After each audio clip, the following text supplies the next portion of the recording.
One, Okay. he's focused on Russia and its energy, right? Back to the subject of who messed with Nord Stream?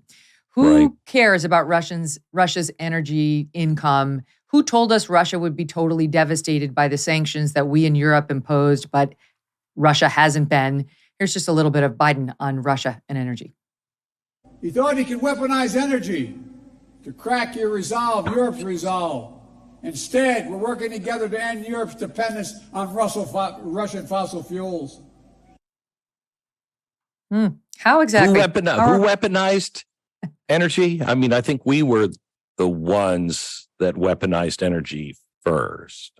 Pretty sure. And how exactly are we working to end Europe's dependence on Russia? We know some of the ways. You and I questioning here, do we know all of the ways, and what investigations will there be? Turning the page from that, though, he goes on. This is a soundbite the White House is going to want out there, talking tough about autocrats. Here it is. Autocrats only understand one word: no, no, no. No, you will not take my country. No, you will not take my freedom. No, you will not take my future. And I'll repeat tonight what I said last year in this same place. A dictator bent on rebuilding an empire will never be able to ease the people's love of liberty. Brutality will never grind down the will of the free. And Ukraine will never be a victory for Russia. Never. Oh boy, where do you even begin on that? That is going to be the new slogan of my program, though. I think I'm going to say that at the top of every hour, beginning of every program. Autocrats only know one word: no. No, you will not take my freedom. No, you will not take my country. What was the third one? All of those. I kept thinking, well, that's you. That's you. You're taking away our rights with COVID. You told us what we could do, what we couldn't do. You are dismantling our country. You're dismantling our freedom. You're dismantling our energy. And who gave you permission to do all of this? No, Mr. President. But may I give you two scenarios, because people think that people who are the war hawks think that we are fighting World War II, and I don't think so. But let me give you the scenario for World War II. World War II, you had two main players. You had Hitler, and Hitler was going to march into Poland. And while he said for a year, I have no designs on Poland at all. This is from my my history library and vault. This is I'm showing on camera a book. This is a top secret book to the Russian commanders, to the Nazi commanders. It has all the maps of Poland, where the troops will be stationed, where the tanks need to go. This is their entire battle plan. This was printed a year before they entered into the battle in Poland. So you had a psychopath liar on one hand. Then on the other hand, you don't want to have Neville Chamberlain. Neville Chamberlain's the guy who went over and met with Hitler and said, oh, no, he promised peace in our time. Well, no, we didn't get it. This I'm holding now is an original letter from Neville Chamberlain to the Hitler Youth. He goes over and he meets the Hitler Youth, and he says, I've met with your wonderful Führer. He's fantastic, and you are the future of Germany. So World War II, people that just wanted peace so badly they'd overlook anything, and a psychopath. Okay.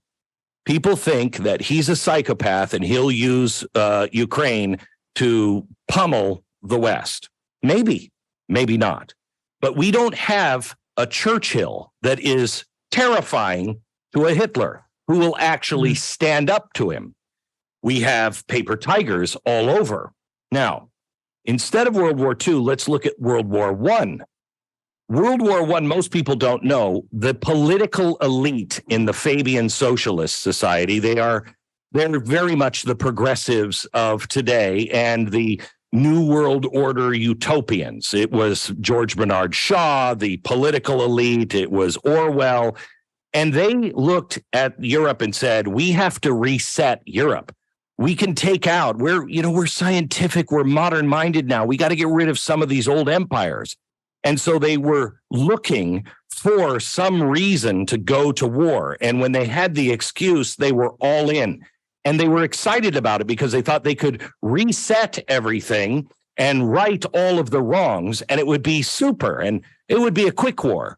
Well, as we know, millions died. It was a horrendous, horrible war. And in the end, our Fabian socialist, our progressive President Wilson, saw this as the opportunity to go to a League of Nations, to have a group of nations that would all be working together on all subjects. Okay, what happened? That president was the one that went over and helped negotiate the peace, and he punished the Germans.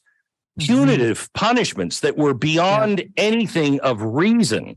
Even at setting some point, the stage for World War II. I think it was the French that said we gotta stop. And that, because of that, which is exactly what Zelensky said yesterday, not only will we not accept complete capitulation and a complete return, but we also will punitively go after Russia. They have to pay for all of it. That's exactly the setup for World War II from World War I. Mm-hmm. I think we are headed into a situation not like World War II, but more like one. We're on the wrong side, and the Germans aren't the good side, but in this case, the Russians aren't the good side, but we have ulterior motives that nobody's really talking about. Well, and in the meantime, China and Russia get closer. China now reportedly threatening to offer lethal assistance to Russia in this battle, which they haven't yet done. And our act with China of trying to seem tough has completely fallen apart. The update in the balloon story, Glenn, we saw there was definitely the one balloon that was China's. They came across the continental United States. Sure. All of the United States started in Alaska. Yeah. We did nothing. Then we shot down a bunch of God knows what. I don't know what they were. And neither does the Biden administration. And Blinken canceled our meeting after with the Chinese, his meeting after the first big balloon. And now he's just had it. They had the meeting. We made him wait a whole 10 days, Glenn. So there, take that. Ha-ha. That's what happens when you mess with America. Yeah. State Department spokesperson says Blinken, here it is, quote, directly spoke to the unacceptable violation of U.S. sovereignty and international law and said incidents like this, quote, must never occur again. Oh. And never again. You naughty little Chinese. Never. Right, never. Right. So or we're going to send you a sternly worded letter like Buttigieg did to that train company. I'll tell you that right now. One of our sponsors today is Donors Trust, the principled, tax-friendly way to simplify your charitable giving. Cancel culture doesn't just affect comedians and commentators anymore. It also affects everyday, hardworking Americans. How so? Well, it can derail their charitable giving. This is an outrageous story, but it's a thing. Take Jeannie's story, okay? Jeannie did her charitable giving through one of the big national donor-advised fund providers.